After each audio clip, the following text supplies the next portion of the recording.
안녕하신가요? 저는 평소에 썰사남 사연을 즐겨 읽는 여성입니다. 맨날 보기만 하다가 제 이야기를 쓰게 될 줄은 꿈에도 몰랐네요. 최근에 굉장히 신기한 일이 있었거든요.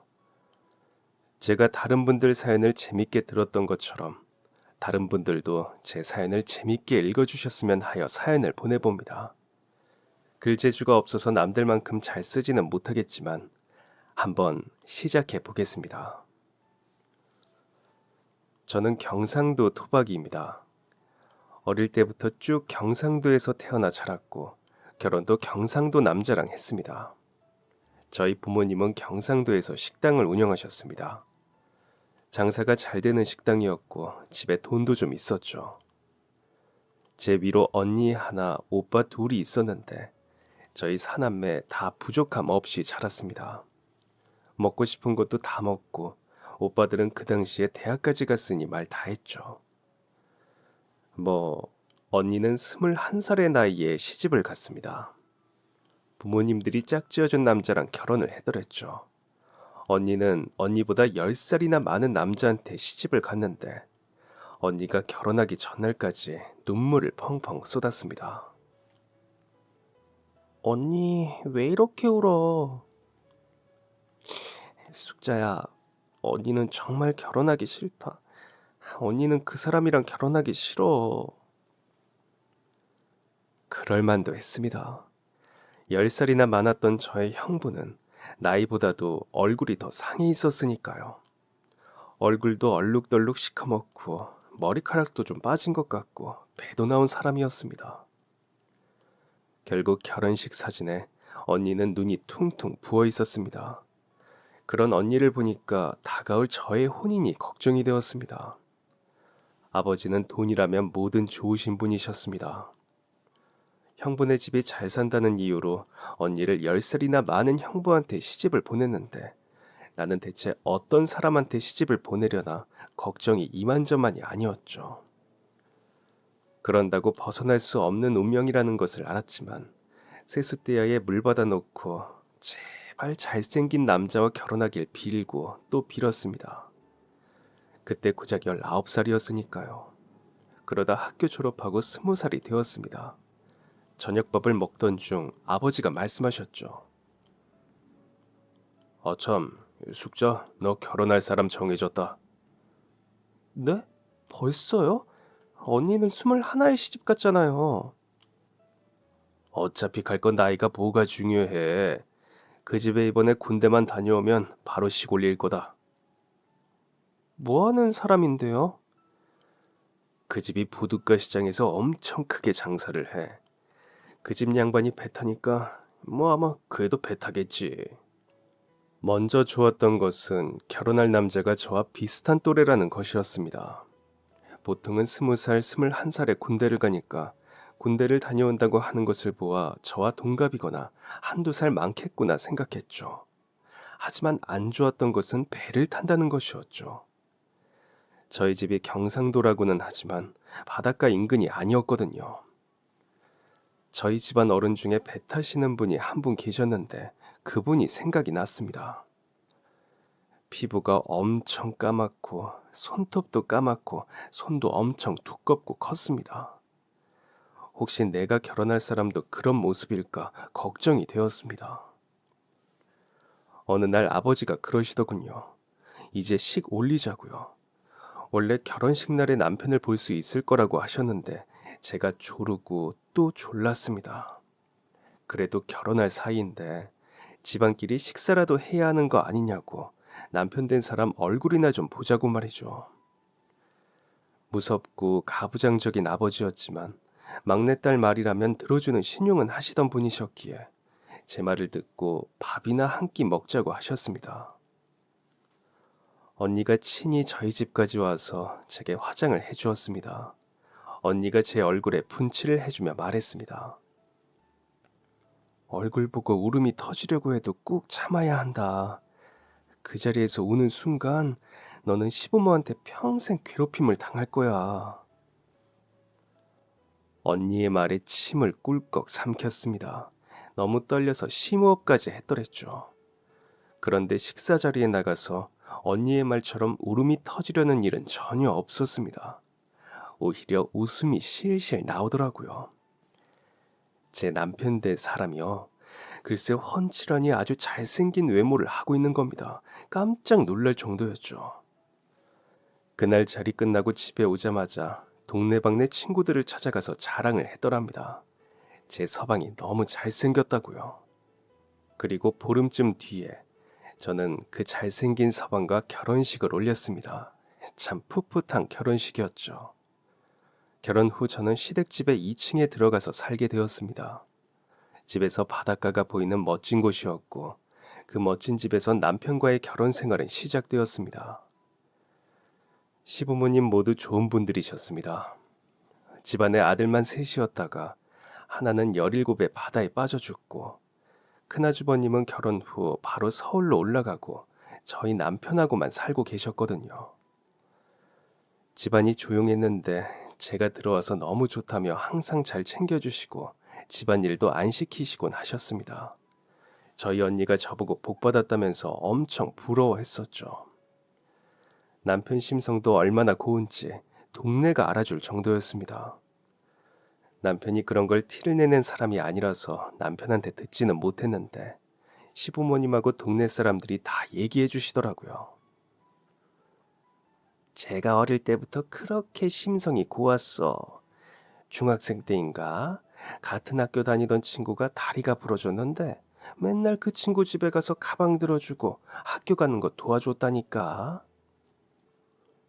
요즘도 자기 뱃일 끝나면 다른 사람들 도와주고 그러잖아. 아, 왜 그런 적도 있었지. 요 동네에서 좀 힘들게 사는 애 아빠가 있었는데 몰래 도와주기도 했다더라고. 아무튼 진짜 착하고 이 동네 자랑이야 아주. 평소에도 시부모님께 잘하는 것은 물론 저도 엄청 잘 챙겨주고 말도 되게 예쁘게 하는 사람이었거든요. 그렇게 좋은 사람인 줄은 알고 있었는데 동네 사람들도 인정할 만큼 착한 사람이라니. 뭔가 더 멋있어 보였고 저도 그런 좋은 사람이 되어야겠다고 생각했습니다.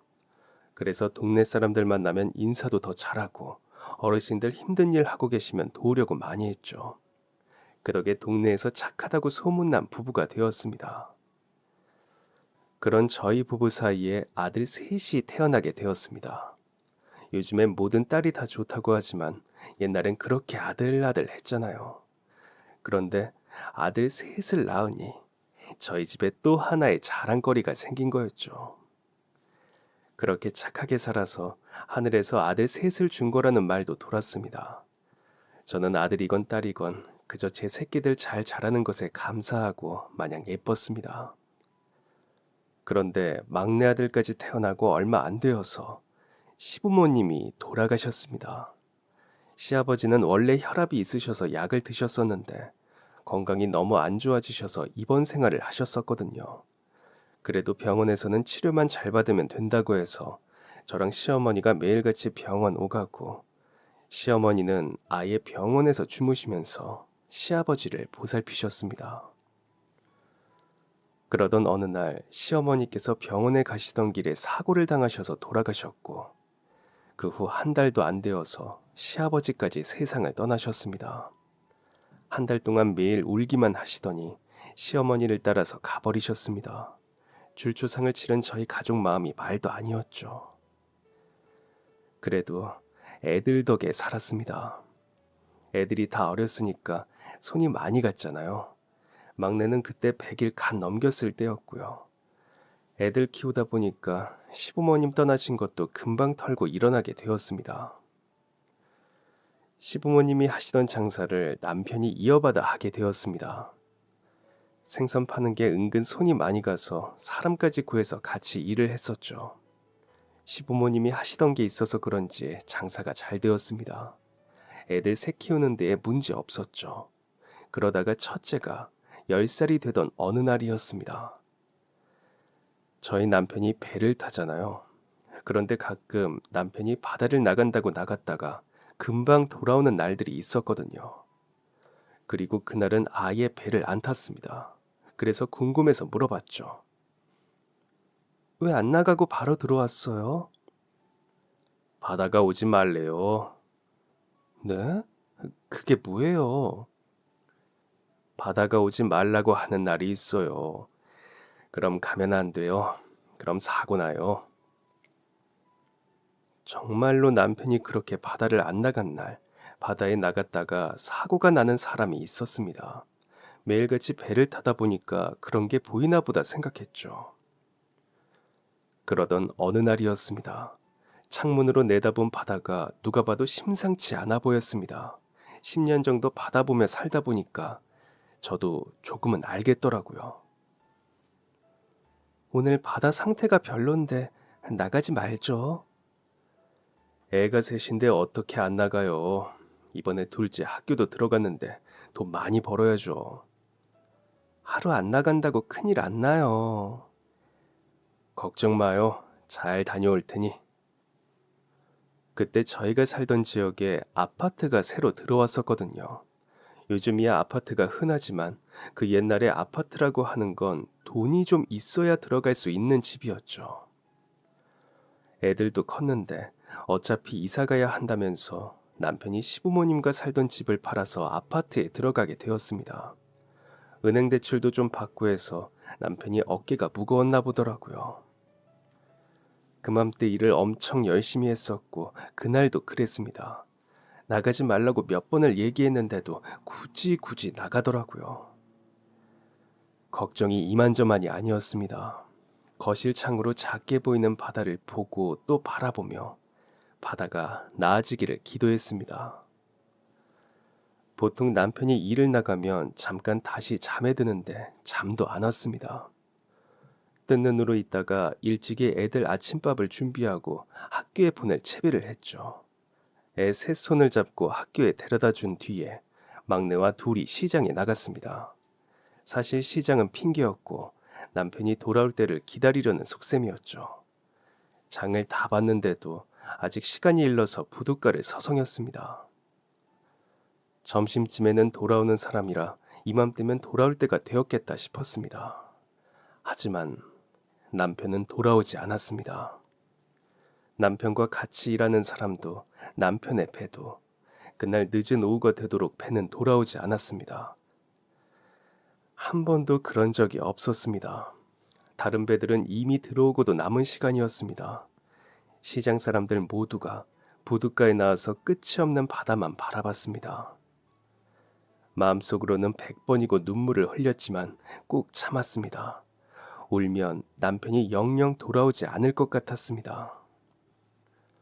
어느새 해는 넘어가고 보다 못한 다른 사람들이 배를 타고 남편의 행방을 찾으러 나갔습니다. 하지만 그 어디에서도 남편의 행방을 찾을 수는 없었습니다. 경찰에도 연락을 했고 동네 사람들도 최선을 다해서 도와주었지만 며칠 뒤 남편의 배를 발견했고 그리고 또 며칠 뒤 떠내려온 남편의 시신을 발견하게 되었습니다. 바다는 그렇게 남편을 삼켜버렸습니다. 아무도 없는 무인도에 애들 셋하고 뚝하고 떨어진 기분이었습니다. 앞으로 어떻게 살아야 하나, 뭘 먹고 살아야 하나 막막했습니다. 그렇다고 어디 비빌 곳도 없었습니다. 저희 부모님도 돌아가신 지 오래였고 남기신 재산은 오빠들이 다 나눠 가졌습니다. 언니는 형부 따라 애들하고 다른 지역으로 이사 간 지 오래였고 어디 하나 기댈 곳이 없었습니다. 애들 셋을 살림만 하던 제가 어찌 키우나 정말 한 치 앞도 안 보였습니다. 먼저 가버린 남편이 보고 싶어 미칠 것만 같았습니다. 하지만 내가 애들 셋을 키우는 엄마인데 이대로 무너질 수가 있겠습니까? 다 같이 죽을 수도 없는 노릇, 죽기 살기로 다시 살아보기로 했습니다. 남편이 물고기를 잡아와서 팔던 시장 자리가 있었습니다. 제가 나가서 어부일을 할 수는 없는 노릇이었고 그 자리를 팔고 시장 근처에 가게 하나를 얻었습니다. 작은 듯 하였지만 그래도 테이블 6개는 있는 가게였고 그곳에서 장사를 하기로 마음먹었습니다. 얘들아 잘 들어. 엄마는 이제 장사를 할 거야. 우리가 먹고 살려면 그것밖에 없어. 그러니까 형제끼리 서로 잘 살피고 우리끼리 잘 살아야 한다. 알겠지? 생전에 남편이 제일 좋아하던 제 요리가 있었는데 그 요리만큼은 제가 세상에서 제일 자신 있었습니다. 바로 생선찜이었습니다. 생선은 구이만 많이 먹지 찜으로는 많이들 안 먹는데 찜으로 먹어야 생선이 제일로 맛있거든요. 그래서 생선찜 장사를 하기로 했습니다. 장사해 본 적도 없고 정말 아무것도 모르고 부대뽀로 덤볐습니다. 새끼들 먹여 살려야 하는데 뭐 앞에 베는 게 있기나 했겠어요. 시장 사장님들 찾아가서 다 물어보면서 정말 발로 뛰어다니면서 제 가게 차렸습니다. 그래도 하늘이 도왔는지 장사가 잘 됐습니다. 처음엔 저를 딱하게 여긴 동네 사람들이 와서 팔아주고 시장 사장님들이 소문도 내주고 그렇게 여러 도움을 받으며 시작을 했습니다. 마침 그 시장 근처에 생선찜 장사하는 곳이 없었거든요. 그러니까 더 잘 되더라고요. 한 1년 했는데 본전도 찾고 장사도 계속 잘 되길래 옆 가게 빠진다는 소리 듣고 바로 그 가게까지 샀습니다. 그래서 옆 가게는 단체 손님 받을 수 있는 좌식방으로 벽 하나 두고 2칸 만들어서 손님 받았습니다. 일 도와주는 이모님까지 쓸 정도로 장사가 정말 잘 되었죠. 그러던 중 원래 일을 하시던 이모님이 사정이 생기셔서 일을 못하게 되었고 저는 급하게 다른 사람을 구했습니다. 겨울철이라 그런가 도통 사람이 안 구해져서 혼자 이리 뛰고 저리 뛰면서 일하던 어느 날이었습니다. 한 여자가 쭈뼛거리며 가게 안으로 들어왔습니다. 저와 비슷한 또래의 여자였습니다. 저기 혹시 일할 사람 아직 구하시나요? 여자는 가게 문 앞에 붙어있는 종이를 가리켰습니다. 사실 그 전에 이모님이 일을 엄청 잘해주셨거든요. 그래서 그 비슷한 연배의 사람을 구하고 싶었는데 제 또래 사람이 와서 놀랐습니다. 그래도 얘기는 나눠보자 싶어서 안 쳤는데 생각보다 괜찮더라고요. 저 초등학생 아들도 하나 있어요. 살림도 잘하고 요리도 잘해요. 그리고 청소도 엄청 잘하고요. 시켜주시면 일 정말 열심히 할게요. 어쩐지 그 여자는 간절해 보였습니다. 마치 예전에 저를 보는 것 같았죠. 뭐 때문에 이 여자가 일이 간절한지는 몰랐지만 그냥 그 말을 믿고 들어주기로 했습니다. 그날부터 곧바로 같이 일을 하게 되었는데 저희는 참 합이 잘 맞았습니다. 일을 되게 잘하더라고요. 손도 빠르고요. 저랑 죽이 척척 맞는 사람이었습니다. 그래서 저희는 금방 친해질 수 있었죠. 알고 보니까 그 여자도 과부였습니다. 남편이 사고로 죽고 3년 동안 이 가게에 저 가게 전전하게 되었다더라고요. 애가 초등학교 들어가면서 원래 일하던 곳하고 시간이 안 맞아서 새로운 일자리를 찾던 중에 저희 가게에 들어오게 된 거였답니다. 참 잘 왔다고 생각했습니다. 같은 처지인 사람끼리 똘똘 뭉쳐야죠. 우연히 그 집 아이를 보게 되었는데 또 짠하게 애가 참 왜소하더라고요. 하나라도 더 챙겨주고 싶은 마음에 퇴근할 때 생선도 좀 넣어서 주고 반찬거리도 넉넉히 해서 주곤 했습니다. 매일같이 저한테 감사하다는 말을 달고 사는 착한 여자였죠. 저희는 친구처럼 친하게 지냈습니다. 많은 이야기를 나눴고 정도 많이 나눴죠. 그러던 어느 날이었습니다. 같이 일한 지 1년 좀 안 되었었나. 어느 날 그 여자가 말도 없이 출근을 안 하더라고요. 그런 적이 한 번도 없었거든요. 무슨 일이 있나 혹시 몸이 아픈가 싶었습니다. 맨날 출근 시간보다 2, 30분 먼저 나와서 일을 하던 사람이었는데 무슨 일로 출근 시간이 넘도록 안 오나 걱정이 되었습니다. 생선 손질하고 있다가 안 되겠다 싶어서 그 집에 찾아가 보기로 했죠. 저는 항상 아침 6시에 가게에 나가거든요. 8시에 그 여자가 나오고요. 그래서 8시 10분쯤에 그 집으로 향했습니다. 가게에서 20분 정도 걸어가야 그 여자가 사는 동네가 나왔습니다. 그런데 동네가 조용하더라고요. 두어 번 정도 그 집에 가봤던 기억을 더듬으며 찾아갔습니다. 대문도 없는 그 집에 다다라서 좁은 마당에서 조용히 여자를 불렀습니다. 영자 씨, 안에 있어? 영자 씨. 하지만 집안이 조용하더라고요. 그런데 현관에는 그 여자가 항상 신고 다니는 신발이 있었습니다. 혹시 아직 자고 있는 건가 싶어서 조심스럽게 현관문을 열고 집 안으로 들어갔죠. 그런데 집 안에 들어가자마자 뭔가 매캐한 냄새가 코를 찔렀습니다. 순간적으로 이건 연탄이다 싶더라고요. 저는 얼른 안방문을 열었습니다. 그런데 문이 안 열리더라고요. 안에서 막고 있는 건지 무슨 테이프를 붙인 건지 문이 꼼짝도 안 했습니다. 이러다가 정말 사람 잡겠다 싶어서 저는 몸통으로 문을 쾅쾅 쳤습니다. 정말 어깨가 부셔져라 수십 번을 문에 몸을 날렸습니다. 그제서야 쩌적하는 소리를 내며 문이 움직였고 안에서 연기랑 냄새가 아주 말도 아니었습니다. 그냥 보이는 수건 아무거나 해서 입 막고 다시 문을 열려고 애썼습니다. 반쯤 열린 문 안으로 여자와 아이가 보이더라고요. 얼른 들어가서 여자를 흔들어 깨우는데 꼼짝도 안 하더군요. 그래서 그냥 옷 붙들고 밖으로 질질 끌고 나왔습니다. 여자랑 애가 하나씩 질질 끌고 마당까지 겨우 나왔습니다. 아이는 그제서야 캑캑대면서 정신을 좀 차렸는데 여자는 아직도 눈을 뜨지 않았습니다. 얼른 가슴 쪽에 귀를 가져다 대보니까 살아는 있더라고요. 어떻게 해야 하나 하다가 마당에 있는 바가지에 물이 담겨 있길래 그냥 냅다 뿌려버렸습니다. 그때는 뭐 심폐소생술 같은 것도 몰랐으니까요. 다행히 물의 찬기 때문인지 여자가 화들짝 놀라면서 일어났습니다. 그리고 곧이어 정신 차리고는 눈물을 펑펑 쏟더라고요. 애도 놀랐는지 한참을 울고요. 저도 그제서야 숨 좀 돌렸습니다. 연탄가스로 뒤덮인 방을 대신 정리해주고 마당으로 나왔습니다. 여자랑 아이가 꼭 껴안고 여전히 눈물을 글썽이고 있더라고요. 왜 그랬어? 잘 살다가 갑자기 왜? 형님, 지난달에 우리 아버지 돌아가신 거 아시죠? 장례 치르고 집 정리하는데 웬 시커먼 양복 입은 사람들이 들어오더라고요. 그런데 그 사람들이 하는 말이 우리 아버지한테 빚이 있답니다. 그런데 그걸 제가 갚아야 한답니다.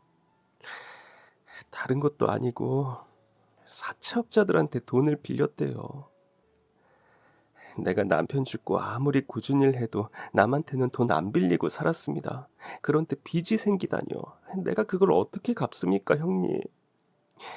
그래서 콱 죽으려고 했습니다. 근데 나만 죽으면 또 내 새끼가 그 빚 떠안을까봐 그냥 같이 죽어버리려고요. 여자는 눈물을 흘리면서 말했습니다. 오죽했으면 그랬을까. 얼마나 힘들었으면 애까지 데리고 그런 생각을 했을까 싶었습니다. 생각이 많아지더라고요. 저의 좋은 벗인 그 사람이 잘 살았으면 좋겠다고 생각했습니다. 고민하던 저는 집에 가서 돈다발을 챙겨 나왔습니다. 우리 남편이 죽고 보험금이 좀 나왔었는데 가게 차릴 때 가져다가 쓰고 딱 100만 원 남겨뒀었거든요. 요즘이야 100만 원이 적다 하지 30년 전 100만 원이면 꽤 큰 돈이었습니다. 저는 그 돈을 제가 모아두었던 100만 원을 더 보태서 여자에게 줬습니다. 이걸로 빚 갚아라. 더 많이 주고 싶은데 나도 당장 가진 게 이것뿐이네. 우리 남편 없다고 포기하지 말고 끝까지 인생 잘 살아보자. 당당하게 어깨 피고 살자. 응? 돈을 받아든 여자는 펑펑 눈물을 쏟았습니다. 너무 고맙다며 이 은혜 잊지 않겠다면서 말이죠. 그로부터 며칠이 흘렀습니다. 그날 일 끝내고 퇴근 준비를 하고 있는데 여자가 조심스레 얘기를 꺼냈습니다. 서울에 먼 친척이 하나 있는데 전부터 서울 오라고 했었거든요. 서울서 액세서리 사업하는데 자리 하나 만들어준다고요. 거기 올라가 볼까 합니다. 그것도 기술이면 기술인데 그거 배워서 저도 자리 잡아보려고요. 대신 이달은 꽉 채울게요. 형님, 사람도 구해야 하니. 아야, 그래, 잘 생각했다. 너무 잘했어. 진작에 올라가지. 가게는 내가 알아서 할 테니까 부담 갖지 말고 올라가라. 진심으로 그 여자의 선택을 응원해 주었습니다. 제가 준 돈으로 빚을 갚고도 여전히 빚이 좀 남아있는 상태였거든요. 제가 해줄 수 있는 건 한계가 있으니까 새로운 곳에서 기술 배우면서 새롭게 일 시작하는 것이 100번 낫겠다 생각했습니다. 여자는 말한 대로 그달을 꽉 채워서 일을 하고 보따리 2개 싸들고 아이와 함께 서울로 올라갔습니다. 그날 저랑 저희 애들이랑 마중을 해줬는데 자꾸 눈물이 흐르더라고요. 참으려 해도 참아지지 않아서 결국 저도 그 여자도 눈물을 흘리면서 인사를 했습니다. 그리고 그렇게 그 여자와의 인연이 끊기게 되었죠. 이후 일이 바빠 그리운 줄도 모르고 살았습니다. 그 여자가 떠나고 얼마 뒤에 큰 가게로 이전을 했는데 여전히 가게는 잘 되었고 새로운 이모님 3명을 쓰면서 가게를 운영했습니다. 가게는 자리를 잡아가고 아이들은 점점 커갔습니다. 제가 애들한테 신경을 참 많이 못 써줬습니다. 그래도 나름 최선을 다했습니다. 숙제 검사도 하고 준비물 같은 것도 잘 챙겨주고 옷까지도 항상 바르게 할 수 있도록 해주고 학원도 잘 보냈습니다. 혼자 키우는 티 내기 싫어서 더 잘 챙겨준 것도 있었습니다. 그리고 절대 혼 한 번 안 내면서 애들을 키웠습니다. 가뜩이나 아버지 없어서 마음 한구석이 휑할 텐데 제가 혼까지 내면 애들은 어디에 마음을 두겠어요. 그래서 키우면서 절대 혼은 내지 말자 하고 정말 귀하게 키웠습니다. 그러다가 첫애가 고등학교 올라갈 때에 저랑 애들이랑 서울로 올라가게 되었습니다. 참 느닷없는 선택이긴 했습니다. 하지만 저 혼자서는 진짜 많이 고민해서 내린 결정이었습니다. 저희 첫째랑 둘째가 공부를 잘했습니다. 그것도 굉장히 잘했습니다. 첫애는 중학생 때 줄곧 1등을 했고 둘째는 초등학생 때부터 형책이며 교과서를 가져다가 혼자 공부할 만큼 똑똑한 애였습니다. 막내는 공부는 잘 못하는 대신 운동에 좀 소질이 있었고요. 애들이 더 많은 것을 배우게 하려면 어쨌든 지역을 옮겨야 한다고 생각하긴 했습니다. 저희가 있던 동네는 과외 선생님도 딱히 없고 학원도 없었거든요. 원래 공부 혼자 하는 거라고 하지만 제가 방향을 잡아줘야 할 텐데 제가 공부를 안 해봤던 사람인지라 그게 참 어렵더라고요. 그래서 이왕 다른 지역으로 갈 거 아예 서울로 가버리자고 결심했습니다. 그래서 잘 하고 있던 가게 비싸게 팔고 아파트도 빼고 서울로 상경을 했습니다. 뭘 배워도 서울에 낫지 않을까 싶은 마음에 뛰어든 거였죠. 서울 상경에서 작은 아파트 하나를 얻었습니다. 방 3개짜리 20평대 아파트였죠. 그리고 그 인근 시장 쪽에 가게를 하나 얻었습니다. 하던 일 계속해야죠. 다시 처음부터 시작한다는 생각으로 호기롭게 마음을 다잡았습니다. 사실 처음에 자리 잡기까지 고생이 이만저만이 아니었습니다. 제가 있던 동네와 다르게 조금 팍팍한 느낌이더라고요. 뭐 물어봐도 잘 알려주지 않고 아마 경쟁 상대로 생각해서 그랬겠죠. 그래도 좋은 분들도 많이 있었습니다. 처음 생선찜 시작했을 때처럼 발로 뛰어다니면 여기저기 물어보고 인연 만들고 그랬더랬죠. 다시 생선 팔면서 애들 공부를 본격적으로 시켰습니다. 첫째는 이제 3년만 공부하면 대학교 가야 하니까 그 동네에서 제일 크다는 학원으로 보냈습니다. 그것도 시장분들한테 묻고 또 물어서 알게 된 정보였죠. 애가 학교 갔다가 가게에 잠깐 들리면 간단하게 먹을 밥을 차려줬었는데 어느 날부터는 안 먹더라고요. 그래서 아예 싸서 보내줬는데 그게 창피하답니다. 서울 애들은 그렇게 싸서 안 다닌다면서 그래서 그냥 돈으로 달라길래 용돈 챙겨줬습니다. 그래도 좋은 학원 보낸 덕이 있는 건지 아들은 공부도 열심히 하고 성적도 잘 나왔습니다.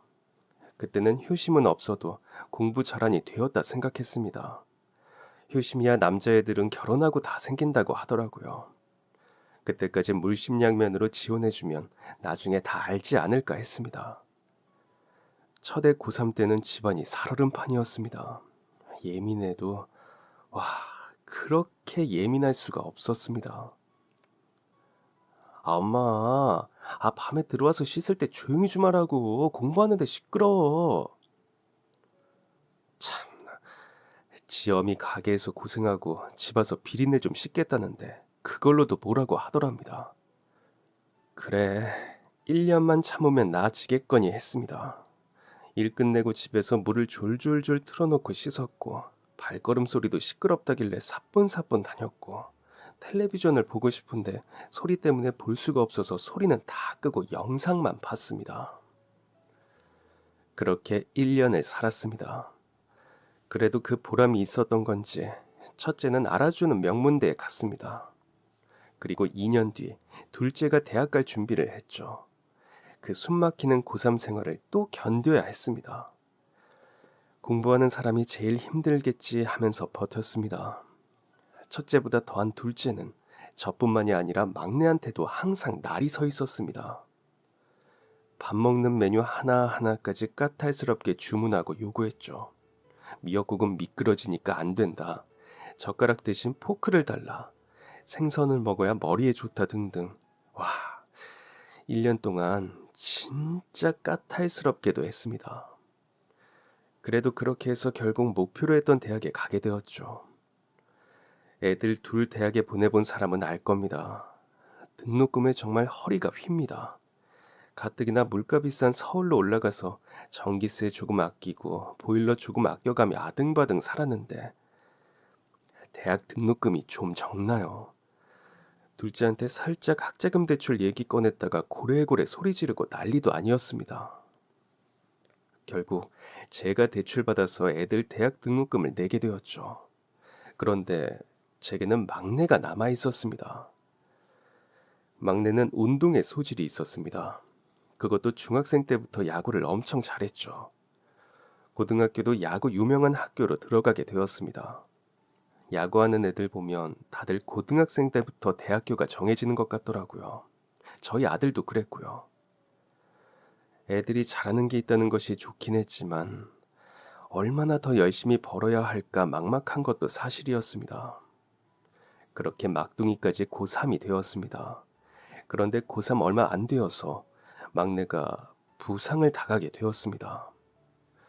운동하다가 좀 심하게 팔이 골절된 사고가 났습니다. 학교에서 온 전화 받고 어찌나 가슴이 철렁했는지 모릅니다. 그 사고로 인해서 막내는 다시 운동을 못하게 되었고 대학 진학도 포기해야 했습니다. 저는 정말 억장이 무너지더라고요. 중학생 때부터 해왔던 운동인데 이렇게 한순간에 모든 게 끝나버리다뇨. 애가 얼마나 상처를 많이 받을까 걱정이 되었습니다. 그런데 저희 아들 셋 중에 막내가 제일 똑부러지고 제일 순하거든요. 저는 생각만 해도 열이 오르는데 어느 날 막내가 이렇게 말했습니다. 엄마 괜찮아요. 차라리 잘 됐어요. 대학 들어가고 다쳤으면 더 속상했을 거예요. 이왕 이렇게 된 거 새롭게 다시 시작해 보려고요. 다시 좋아하는 일 찾아보고 다시 시작하면 되죠 뭐. 어쩜 형들과 저렇게 다를까? 어떻게 마음이 저렇게 고울까 생각했습니다. 뭐든 좋으니 뭐든 하라고 막내를 힘껏 응원하고 지지해 주었습니다. 일단 나가서 일을 해보고 싶다고 하더라고요. 대학은 가지 않을 생각이고 일해보고 싶다고 했습니다. 뭐든 하라고 했죠. 그러면서 고3 때부터 이곳저곳 돌아다니며 아르바이트를 하기 시작했습니다. 빵집도 해보고 PC방도 해보고 식당도 해보면서요. 졸업하고서도 한동안 아르바이트를 하다가 공장에 들어가서 일을 하기 시작했습니다. 그때 막내가 티를 안 냈지만 제가 좀 힘들어하는 걸 눈치챈 것 같더라고요. 그래서 공장에 들어간 모양이었습니다. 사실 그 무렵부터 가게 장사가 잘 안 되었습니다. 시장 상권이 많이 죽기도 했고 생선도 잘 안 찾고 생선찜을 단체로 먹으러 오는 경우도 점점 줄어들었고요. 이모님 2명 쓰다가 1명 쓰다가 나중에는 혼자서 장사했습니다. 그런데도 장사가 안 되어서 가만히 앉아 있다가 문 닫는 날도 많았죠. 그리고 그 무렵에 일어난 또 다른 변화. 첫째와 둘째였습니다. 대학까지 보내놓고 군대 가서 휴가 나올 때마다 용돈 챙겨주고 자취한다길래 없는 살림 털어서 생활비 보태주었더니 엄마를 무시하더라고요.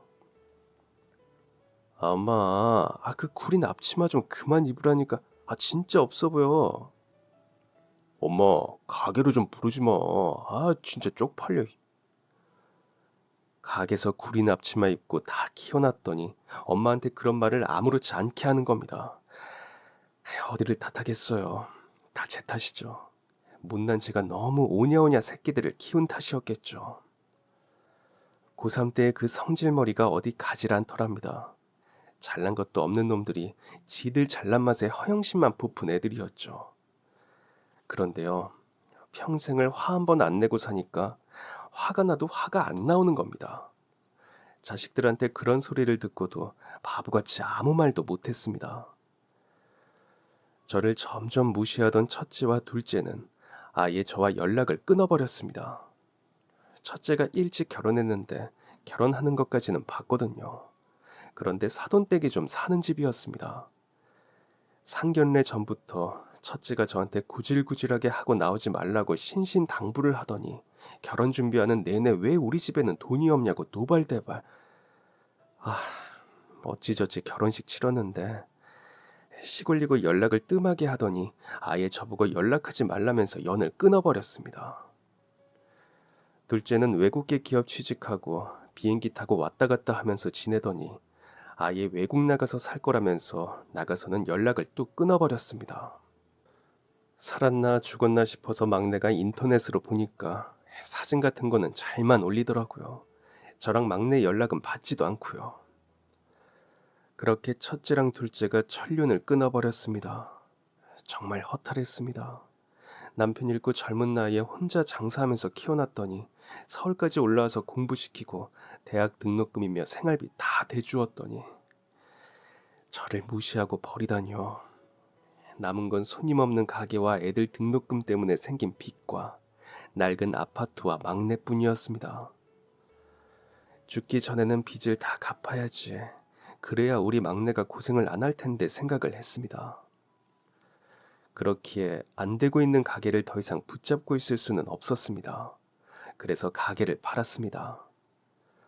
가게 판 돈으로 빚을 갚아도 아직 빚이 남아있더라고요. 어디 파출부라도 뛰어야 하나 생각하던 어느 날이었습니다. 제가 사는 아파트의 공터에서 뒷문이 연결되는 길이 있거든요. 거기에 돌로 되어 있는 계단이 있었습니다. 높은 곳은 아니었고 한 6, 7칸짜리 계단이었습니다.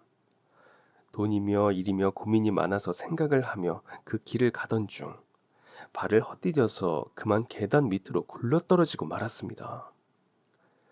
다른 주민분이 발견해 주셔서 응급실에 실려갔고 연락받은 막내가 공장에서 일하다가 뛰어왔죠. 다행히 심각한 사고는 아니었습니다. 눈썹 위에 조금 찢어져서 꿰매고 어깨에 실금이 갔다고 해서 깁스를 하게 되었죠. 정말 한숨이 절로 나오더라고요.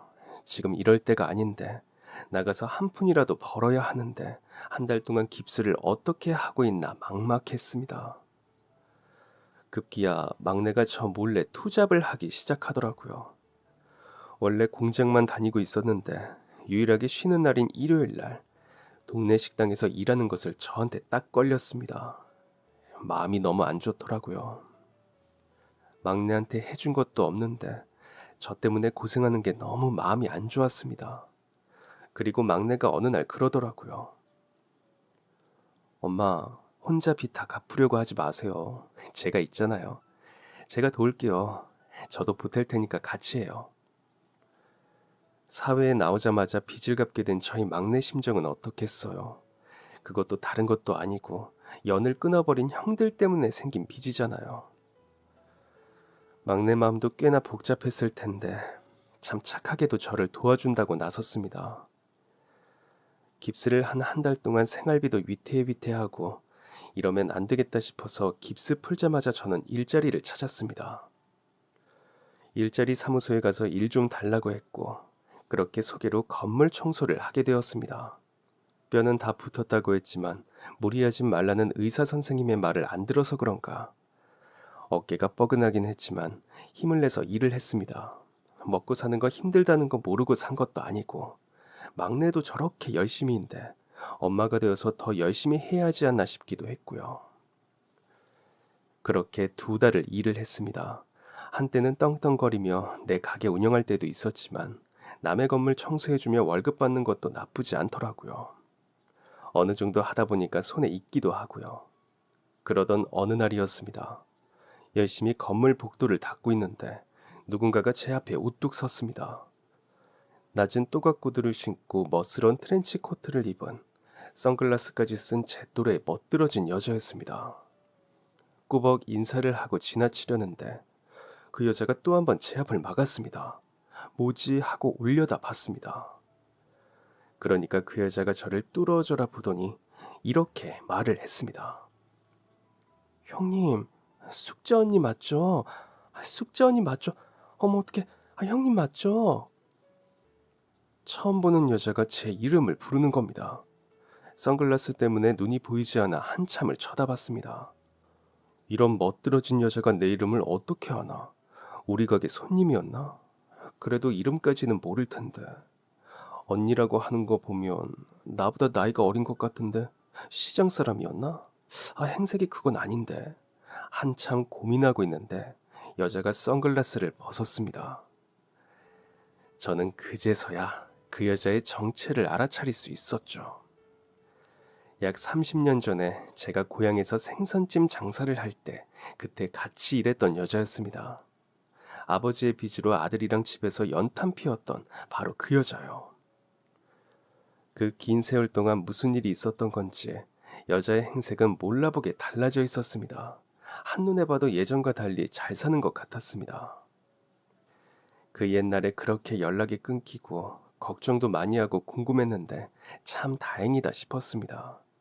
그런데 그 여자가 놀라운 이야기를 해주었습니다. 숙자 언니, 여기 내 건물이에요. 딱 보아도 잘 사는 것 같이 보이기는 했는데 건물주였다니 깜짝 놀랐습니다. 보통 작은 건물이 아니었거든요. 한 층에 상가 4-5개 정도, 층수는 5층까지 있고 거기에 지하에 작은 주차장까지 있는 큰 건물이었습니다. 대체 무슨 일이 있었길래 이 정도의 부자가 된 건지 입을 다물 수 없었습니다. 내가 얼마나 찾았는지 몰라요. 나랑 얘기 좀 해요. 여자는 저를 데리고 상가 1층에 있는 커피숍에 갔습니다.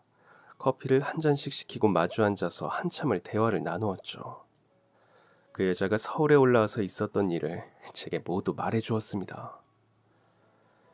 서울에 올라와서 친척과 함께 하게 된 일은 액세서리 장사였답니다. 남대문에 상가 하나를 가지고 있던 친척과 액세서리를 만들었다더라고요. 그러다가 그 친척분이 연세가 많아서 돌아가시게 되면서 이 여자가 그 가게를 받아서 하게 되었답니다. 그러다가 우리나라에 놀러온 일본 사람이 여자 가게에 있는 액세서리들을 마음에 들어했고 어쩌다 보니 일본에 수출까지 하게 되었답니다. 그 이후로는 걷잡을 수 없이 사업이 확장되었고 남대문에 상가 3개를 갖게 되었답니다. 순식간에 돈을 많이 벌게 된 여자는 정말 어리둥절했대요. 눈 붙일 새도 없이 정말 열심히 일을 했답니다. 그러다가 난생 처음으로 자기 이름으로 된 집을 사게 되었고 이후에 고향에 내려갔었다더군요. 저를 찾으러요. 돈 많이 벌면 제일 먼저 저한테 얘기해주고 싶었대요. 그리고 그때 제가 줬던 돈도 갚고 싶었답니다. 그런데 그땐 이미 제가 서울로 올라가 버린 뒤였고 동네 사람들한테 제 행방을 물었지만 서울로 간다는 것만 알 뿐 다른 소식은 알지 못했답니다. 이후에 혹시나 제가 서울에서 계속 생선 장사를 하지 않을까 싶어서 생선집만 보이면 들어갔다더라고요.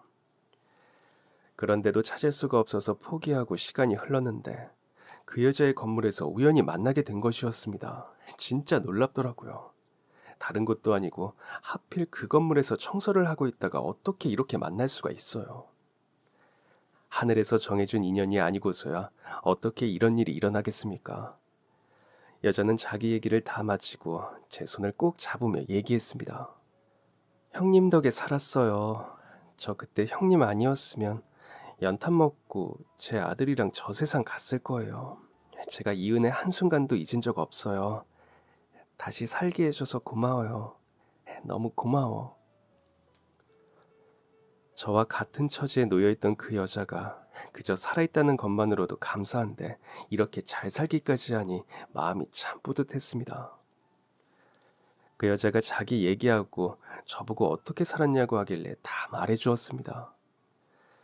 서울로 올라온 것, 서울에서 다시 장사 시작한 것, 빚이 생긴 것, 아들 둘한테 버려지고 막내랑 살고 있는 것까지요. 그러자 그 여자가 놀라운 제안을 했습니다. 우리 건물 1층에 여기 카페 자리 말고 바로 옆에 식당이 하나 있는데 거기가 이번에 빠질 거예요. 장사가 너무 잘 되어서 더 큰 곳으로 이전한다고 하더라고요. 거기에 우리 숙자 언니가 들어와요. 뭐? 아유, 거길 내가 어떻게 들어가. 내가 세도 안 받고 뭐 수도세, 전기세 이런 거 하나도 안 받을게요. 식당 해도 되고 안 해도 돼요. 그냥 형님 하고 싶은 거 하세요. 막내 아들이랑 같이 장사를 하던 뭘 하던 마음대로 하세요. 아이고, 어떻게 그래. 이게 다 돈인데. 아유, 됐어, 됐어. 숙자 언니, 그 당시에 200만 원이면 엄청 큰 돈이에요. 나 그거 절대 못 잊어. 그리고 저랑 우리 아들 목숨값까지도요. 고민이 많이 되었습니다. 그렇게 남의 건물에 세도 안 내고 막 들어가는 게 맞는 건지, 또 내가 앞으로 뭔가 새로 시작할 수 있을지, 솔직히 한편으로는 심장이 뛰기도 했습니다. 다시 할 수 있지 않을까? 상권도 좋은데 다시 하면 잘할 수 있지 않을까? 그러다가 막내랑 이 이야기를 같이 나눠보았습니다. 엄마, 사실은요, 엄마가 마음 쓰실까봐 말씀 안 드렸었는데 저 장사해보고 싶었어요. 그래서 돈도 좀 모아뒀는데. 뭐? 진짜야? 왜 엄마한테 말을 안 했어? 또 뭐 해주려고 하실까봐요. 제 힘으로 하고 싶었거든요. 그럼 우리 그 제안 받자. 거기서 너 하고 싶은 거 하자. 제가 과거에 했던 일로 우리 아들이 덕을 볼 수 있다는데 어느 부모가 마다하겠어요. 저는 그 고마운 제안을 받기로 합니다. 아들은 그 가게에 돈가스 가게를 차렸습니다.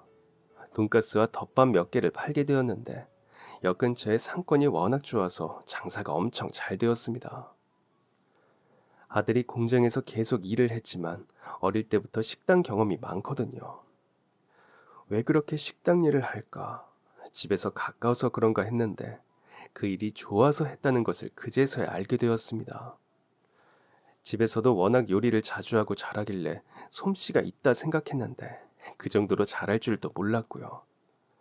가게를 운영하는 아들은 정말 행복해 보였습니다. 덩달아 저도 행복했죠. 그리고 저희 가게 오픈부터 가게를 꾸준히 찾아주는 단골 손님이 있었습니다.